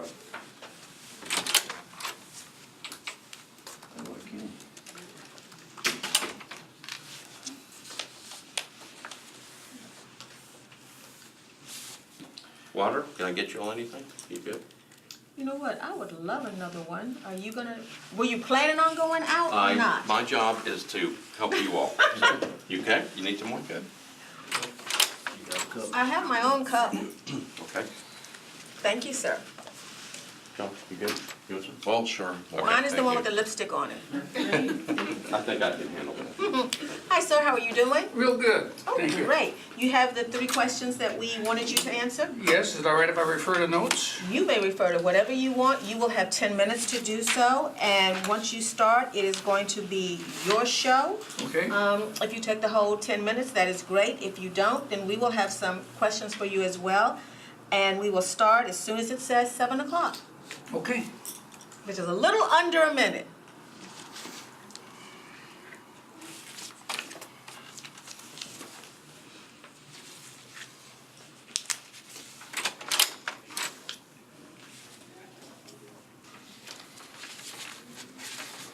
And guess what, sir? It's your time. Okay,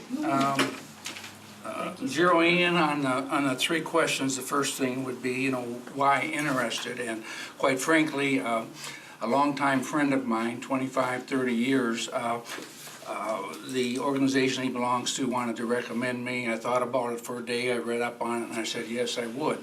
I've done a lot of volunteerism during my life. I retired 2.5 years ago. I stepped up some of that volunteerism, doing things for Red Cross right now.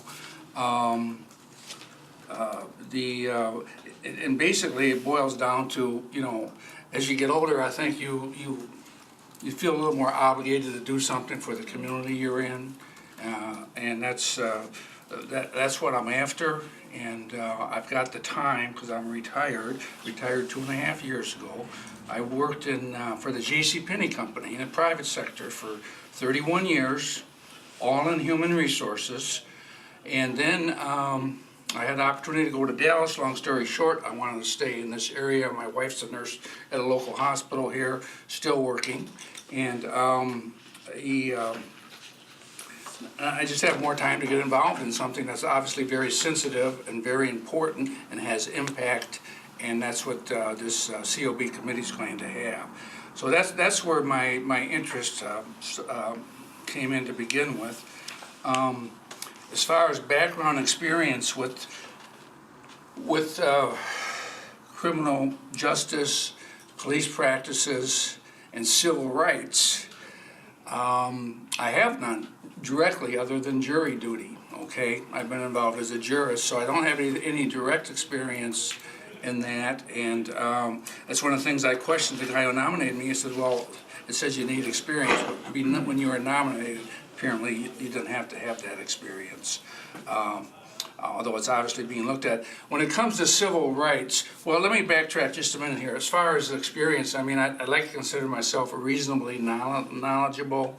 I mean, in terms of watching the news, reading the paper, what's going on, what's went on in the community recently with the officers, and Mr. Clemens and Mr. Hambrick obviously spearheaded some of the vote and the reason we're going to have a committee. So I just think that's so my background experience, other than jury duty, is basically trying to keep on top of things through different types of media, which is hard to do sometimes because no matter how you look at it, I think all of us have a little bias, whether we realize it or not, even newscasters. As far as civil rights, as far as equity issues are concerned, I think in my job as an HR, and I'm in various positions through the years, I refer to my notes here, if I could. Of course.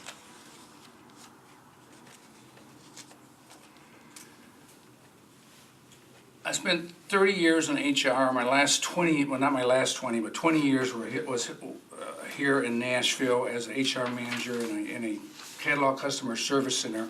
And as an HR manager there, the issues that came up had to do sometimes with diversity, gender issues, certainly using an old term, affirmative action, which is just replaced by other words now, I think. But we're very involved in those things, and I did a lot of, and it doesn't apply directly, but I think it has some value, sexual harassment claims that came.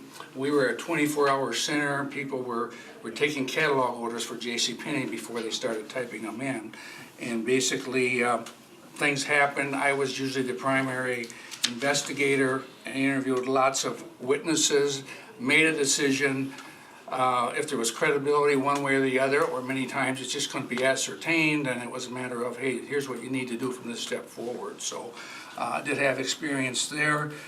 And also had, and it doesn't directly relate, but we would have what we call an employee representative meetings in which I would conduct as the human resource manager, and basically it was a group of about 18 different people every meeting, every 2 weeks.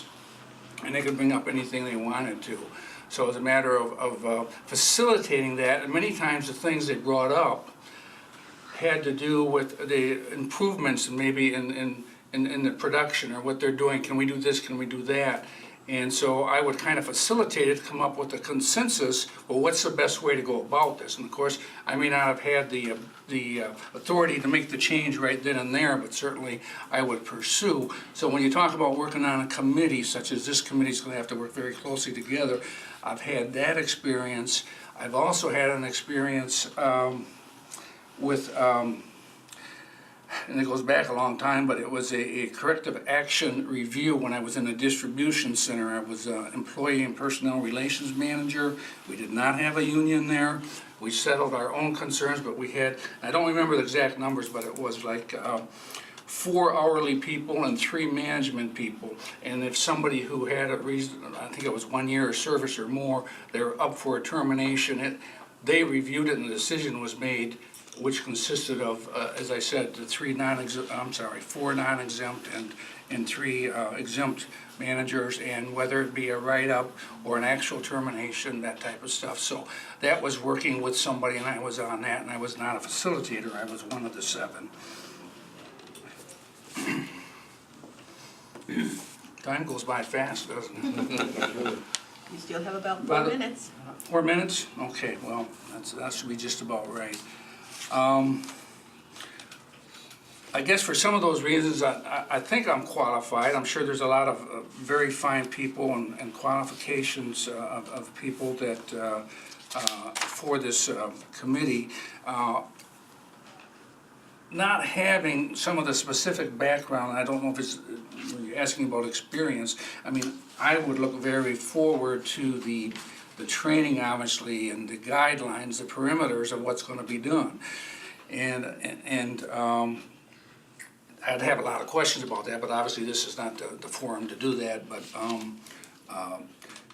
to fully understand the duties, and I think probably one of the things that, and again, y'all don't know me personally at all, which you probably don't know most people, but to deal with situations in good faith has been a model I've tried to pass on to my kids. And I think when it comes to being part of something like this, you've got to be obviously objective, impartial, not have favoritism or bias towards one person or a particular group. And although I can sit here and tell you that I do that, that's, you know, that's easy for me to say, but that is part of my, I guess, how I brought myself up through the years.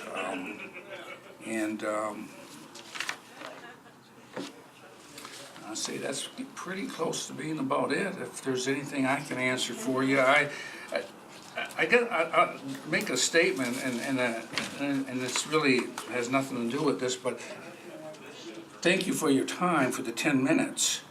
10 minutes, as I'm sure you know, is not a lot of time, but the one thing that, and that doesn't bother me at this point, but what kind of concerns me is that there's not a, you know, moving down, so there's 158 or whatever there is, and maybe there's 25 left that need to go back for further, more in-depth explanation and interviews. I'm kind of disappointed that that's not there, because I think that would help the council get the right people for the job, which obviously is very important. So that's all I have, and I'll be glad to answer try to answer any questions. In about a minute, does anyone have any questions? Well, unusually for the people that we've talked to, you seem to have a background as an investigator and listening to claims when you were at HR. Well, situations came up, yes. Sexual harassment was something that it came up. We had a lot of, we had, in our call center, we had over 1,000 employees. We worked 24/7, and you're sitting right next to each other, and you know, relationships and things happen. They go sour. He said, she said, all that kind of stuff. And so, I mean, it wasn't, you know, every month, but it came up on a regular basis. And the big thing was listening. You got to listen to everybody. One thing, if I've learned anything over my career, it's that, you know, even though you shouldn't, but sometimes you got a preconceived idea on something. You really listen to someone, you find out, well, hey, that makes sense. Maybe this is the right one. This is the thing here, and this is what other people are saying. So, listening very important, regardless of the situation. Well, we want to thank you so very much for coming in and sharing with us tonight. You be careful traveling home. I sure will. And we really appreciate your time. All right, thank you very much. you. Appreciate it. Thank you. Thank you. Let's see. Take them off. I'll show you also. Mr. Shaw. With these two. Have a seat right here.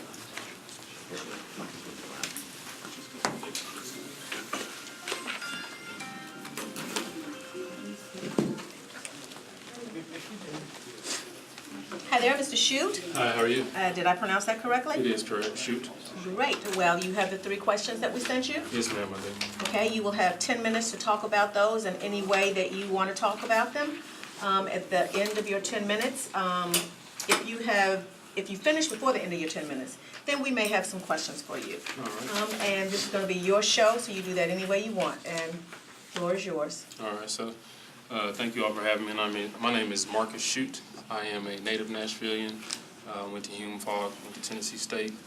Got my law degree from Nashville School of Law. Opened my own private practice here, which is part of the reason why I have an interest in serving in the board. Growing up in Nashville, I've seen certain things happen and had my own personal experiences with the police. I've had my own interaction with law enforcement while I was in law school. And because of those interactions, it made me want to do something about it. I didn't originally practice criminal law. I waited for a while because of my appearance. I felt like my interaction with the police, because I was profiled, because of the way that I looked, and I didn't want that to hurt my clients in court. But I felt that after certain things that happen nationally and here locally with police interaction, it's important that officers see somebody that doesn't necessarily fit their typical norm of suspects. So I started doing criminal justice work, practicing criminal law. I've done trainings with TACTL. I'm a member of TACTL, Tennessee Association of Criminal Defense Lawyers. I'm also a member of the Napier-Luby Bar Association, who nominated me for this position, for the interview rather. And so I have, with my degree in political science and my law degree, I have extensive experience working with officers, whether it's investigating them on the criminal defense side, or if it's just understanding their policies and going to NHTSA training, which is the National Highway of Safety and Transportation. So those are my criminal justice experiences. Some of the civil rights things that I've done while I was an undergraduate at Tennessee State. I traveled to Louisiana as a part of the Agenda 6 that were arrested during that time, and got me involved socially, locally here. I take time to speak to young men that are middle school age, high school age, just how to interact with the police, what are safe ways to interact so that way you make it home to your family. You can dispute the issues that you're having at the stop at a later date.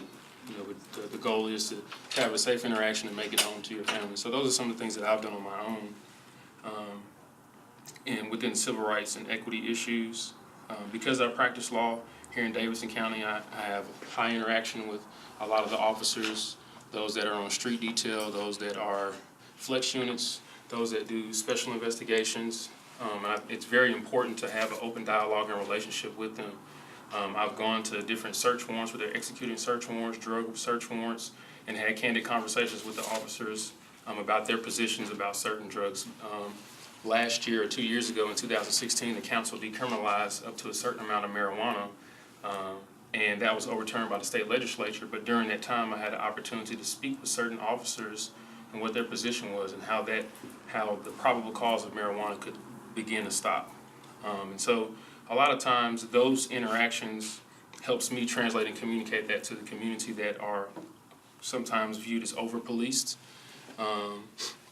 And in those areas, there is a high police presence, but there's not a high police engagement with the community. And that's one thing that I've seen. Now, the language in the charter doesn't specifically state that the Community Oversight Board would be creating a community event per se, but if there was something that happened in the community that the allegation was brought to the Community Oversight Board, it's my understanding that the board would be able to submit policies to Metro Nashville Police Department, and if there was anything criminal involved, they could submit that to the district attorney or to the United States Attorney. Some of the things that I think are important for the Community Oversight Board are fairness and equity and inclusion.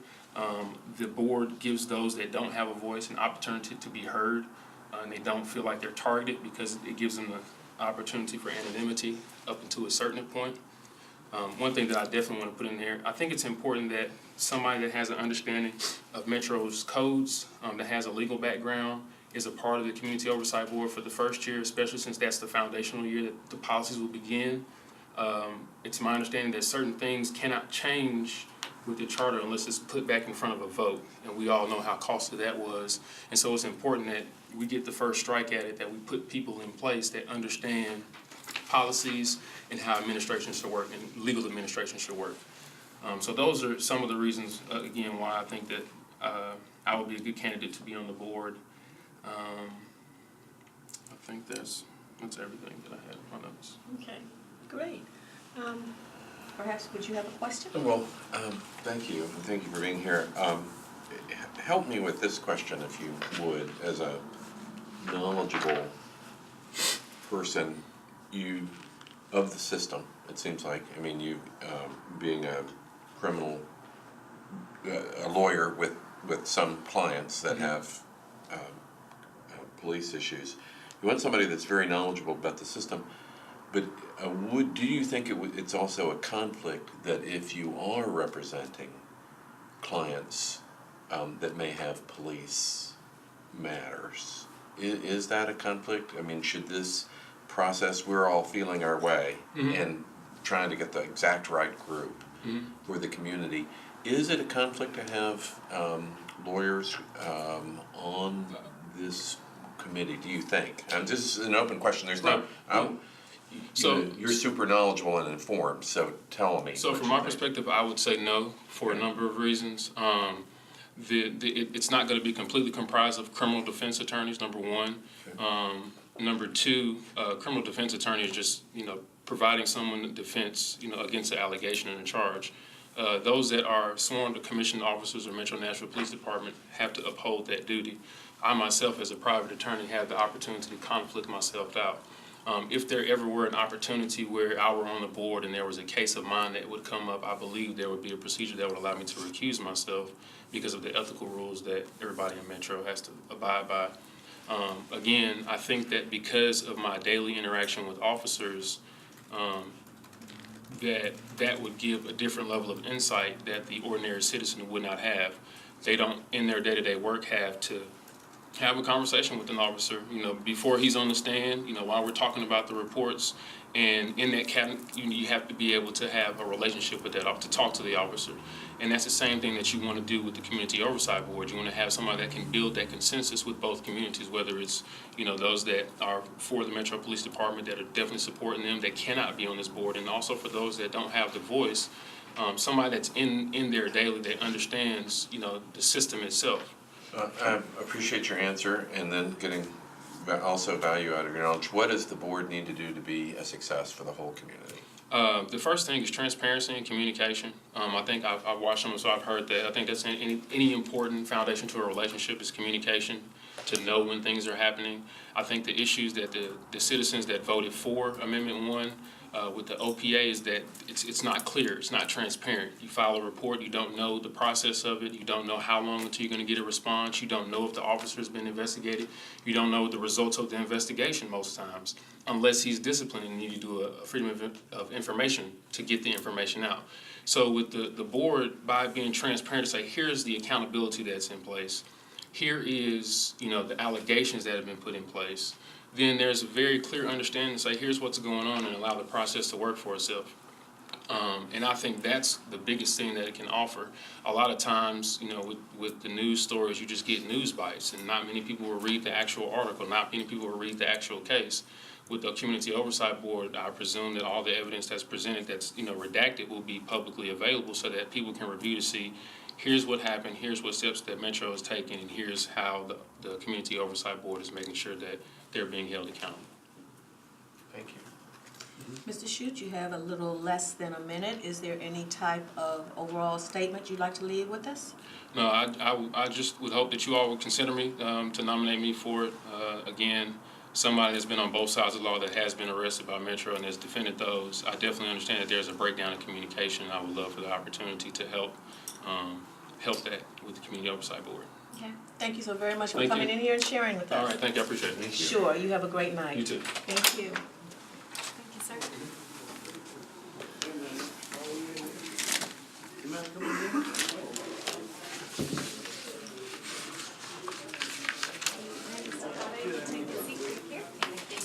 Hi there, how are you doing? Good, how are you? I am fine. Do you have the 3 questions that we sent you? I have seen them before. Okay. They're right there. They are right there. And so what we're gonna ask you to do is go ahead and talk about, you may answer those one at a time, lump it together, however you'd like to. Those are the things that we'd like you to talk to. You'll have 10 minutes. If what you are saying does not take the whole time, then there'll leave some time for us to ask you some questions. Okay. And so it's gonna be your show, the way you wanna do it. All right, okay. Thank you. So my name is Vanessa Delgado. So some of my background is I was born in Guatemala, and I came to the United States when I was 1.5. So I've lived in Nashville my entire life, so I grew up here. And I graduated from Trevecca this past May with a social justice degree with a minor in public policy. And I think that degree has given me some insight with civil rights and criminal justice, since that was a lot of the core of my degree. It also let me work in some like mock legislation and doing a lot of policy work, as well as other work that I've done with organizations like Turk and Workers' Dignity and things like that. So I have been involved, and I've been organizing for maybe 3 or 4 years. So that also leads to my interest in being in the Community Oversight Board. I've lived here my entire life. You know, I've lived in Antioch my entire life. I want to be part of the community, and that's why I'm involved in all these community organizations. And hearing what the Community Oversight Board wanted to do, of course I wanted to be involved and have the ability to be part of a board that would be able to bring some unity to the community, but also transparency to the police, which I think, at least for some of the work that I've done with a lot of immigrant rights, I think is a real necessity, especially here in Nashville with some of the people that I know who have not the best relationship with the police because of just policing practices and things like that. So I think all of that is why I want to be part of the Community Oversight Board, and also has allowed me to see maybe a side of the realities of what it means to live in Nashville, and be Latinx and be a woman and be all these things, while also being aware of like the systemic issues that are prevalent in Nashville. Yeah, so policing practices and all of that, I can't say that I know what policemen do every day when they clock in and clock out, but I'm willing to learn, and I have had some experience with people who have been arrested for not having a license, right? Like those are things that exist in our communities, and people's like everyday fear of just being on the streets and being brown. Okay, I think that's all I have to say. Thank you. Okay, do we have any questions? Well, thank you. Thank you for being here. You mentioned systemic issues prevalent in Nashville. Mm-hmm. Would you just elaborate? Yeah. So like, okay, how do I try and condense systemic issues? I think there is a prevalence in a lot of socioeconomic issues that exist. So I went to school in Trevecca, and Trevecca is very close to the Napier community, and that is like a very low-income neighborhood. And to see for me at a school that was a private school that is maybe like 2 blocks away from a low-income neighborhood, I see the reality, or I saw the way that policing practices were different there than they were at Trevecca, and that people at Trevecca were from a socioeconomic background that was completely different than those people there, and policing practices. And you see racism that happens in like a 2-block radius. So it's not just one thing of like, oh, racism, oh, like being from a different economic background. It's so many different things. It's school to pipeline, and the way that children in those neighborhoods are looked at as future kids that are going to fill the prisons. And that's the truth. That's what you see at the community center. As a Hispanic woman, there's a large and growing Hispanic population in Nashville. If you would just spend some time about your view of how that community interacts with police practices in Nashville. I think what comes to mind is that I have had conversations with a lot of women who work in like hotels downtown Nashville who have been the victims of a lot of abuse, a lot of like theft wage, and a lot of people not being trained correctly, and their fear of addressing that situation to their management and to even police when it gets to a very when it gets very severe, that fear of just like not being able to speak English or not being taken as seriously because they're Hispanic. And also that's true with like people who live in apartment complexes that don't have running water or electricity, and you're supposed to be able to report that, and people don't do it because they're afraid of being kicked out. Also true with women specifically in domestic abuse cases. That's like number one with Hispanic women, is that they won't report because of the fear from police. That's just like number one fear. And the fear is of our police department, or is this a national policy concern based on, I guess, immigration being in the news? If you just talk about the fear, you always hate to hear the word fear. Right. I think it's both. I think it's definitely a bigger immigration issue of like the way that the bigger policies are implemented in the state and the nation, but it's also fear of the police that is around your community, because if there was a relationship in that own community that managed to bridge a gap, then there wouldn't be that fear, but there is. Okay, thank you. I appreciate that. Well, you have a little less than, now it's 2 minutes. Is there anything that you want to leave with us before you exit? Okay. I really appreciate you taking the time to hear us all out. I really do appreciate that. And I hope that everybody here, everybody who's taking the time to come and speak to you all, make an impact and show that this is what the community really wants and really needs. I'm just another one of those, the people in the community, but that's what I hope. Thank you. Well, thank you so very much for coming and sharing with us. Shake a hand. Oh, of course you may. You have a wonderful night here. I'm John. Nice to see you, Vanessa. Thank you for coming.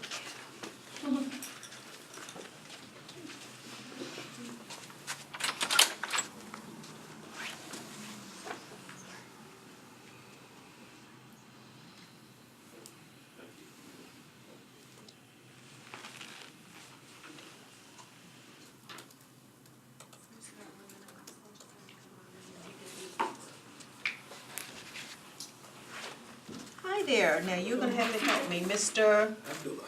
Abdullah. Yes, ma'am. All right. You have the 3 questions that we sent you? I know. Are they in your head? In my head. Okay, then that's great. My And in daughter's fact, outside, if you she want has me them. to, I believe I have them someplace that if you needed to refer to them, so I could do this. You're going to have 10 minutes, and we're asking you to talk on those. And If you finish talking before your 10 minutes is up, then we may have some time to ask you some questions.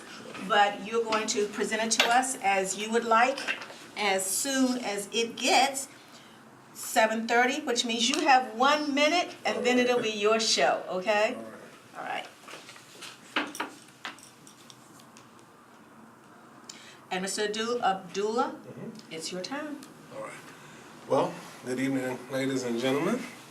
I just want to first start off by saying that my name is Hamid Abdullah, and I am a native Nashvilleian. And I was born in Meharry Medical College. A lot of people ask me, what part of Africa you come from? Born up right around the corner. But Go ahead, sir. You can go ahead. Yeah, I was one of the main reasons I wanted to serve on the Community Oversight Board is I've seen what's happening first off nationally, but also in Nashville. Nashville to me is a really diverse place. You know, growing up, I've had friends who were some of everything. They were African American, of course, but Caucasian and Mexican, all kinds of people. And so the diversity and knowing the people who are the citizens of Nashville, I had the opportunity to work with a lot of people. And so there are also areas of concern that we work with as far as troubled communities.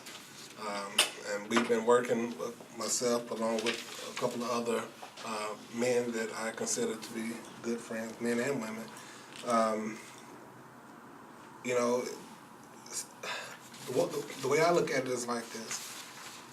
When you're dealing with the community and you're dealing with policing, you have to have trust. And I believe that trust is one thing, but then you have to have, what's the word I'm looking for? The people have to trust the police department, but the police department have to also, it goes back and forth. And so, you know, I just feel like I would be able to be of service to the community because I feel like I know the people in the community, and a lot of those people are police officers. A lot of those people are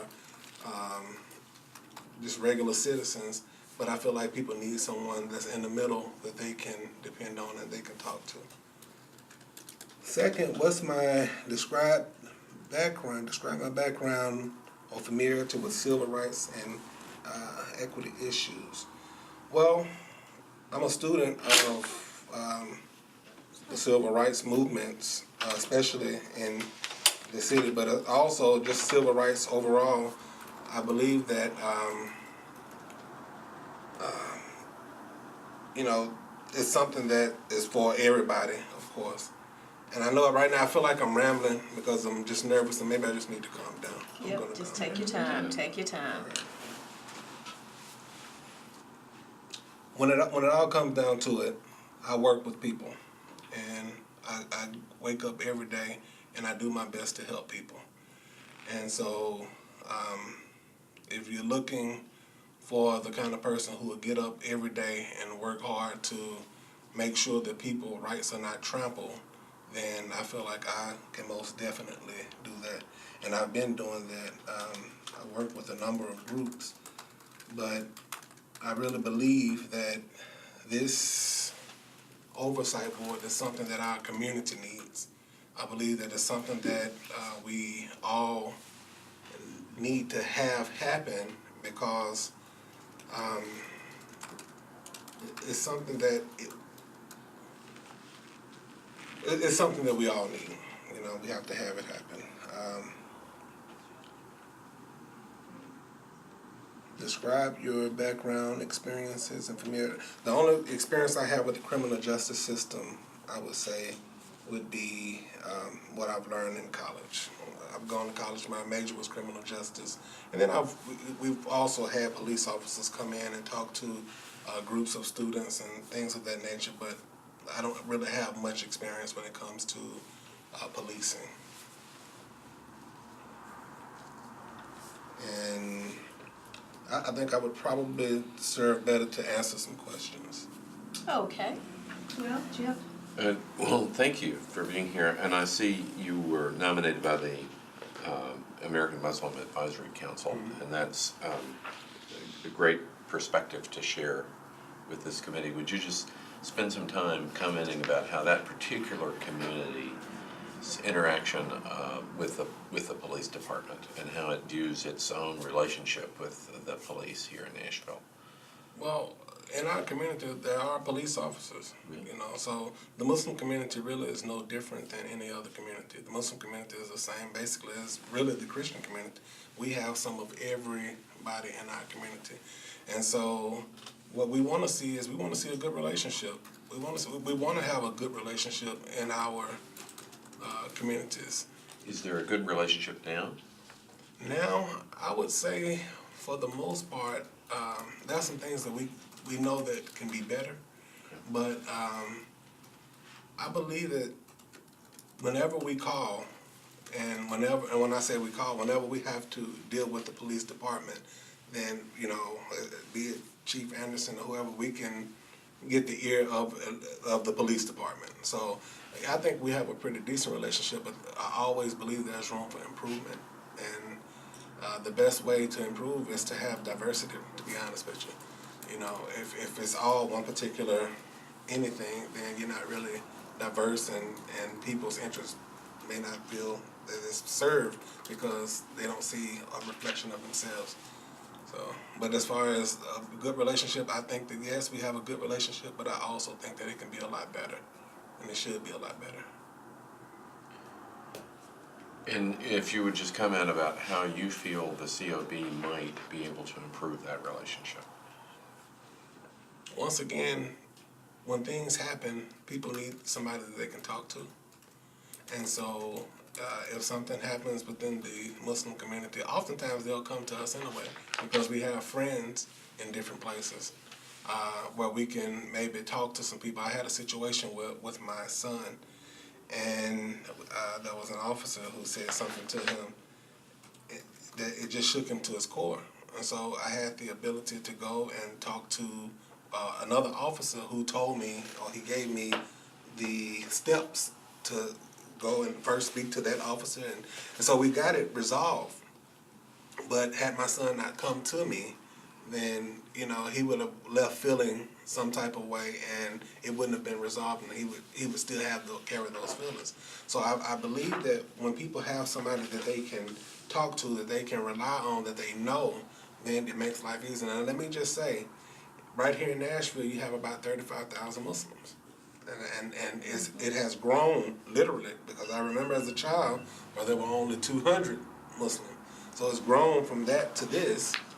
And those people, even though we have different ethnic backgrounds, there's still some connection. So if there's something going on in the Kurdish community or there's something going on, then we still have that connection where we can talk to those people, and those people can come out and talk to us. Okay. Thank you. Thank you. Well, sir, you have a little under 2 minutes left, so is there anything that you want to put on our minds for us to remember upon your exit? I want you to, when you first heard me speak, I was nervous, and I'm still kind of nervous. That's okay. I don't do this on a regular basis, but, you know, every day I wake up and I see young people, especially in our communities, and some of the things you hear them say, some of the stories that I've heard, those people need somebody who they can talk to, and who would probably be able to listen and tell them what routes to take to fix those problems. And I really feel like I possess what it takes to talk to those young people because I do it on a daily basis. So I want to thank you all for listening to me, and thank you all for the chance to speak to you. And if there's nothing else, that's all I have. Mr. Abdullah, Yes, ma'am. thank you so very much for coming and sharing with us. And you have a very great night. Yes, ma'am, you Be too. safe. Thank you. Thank you.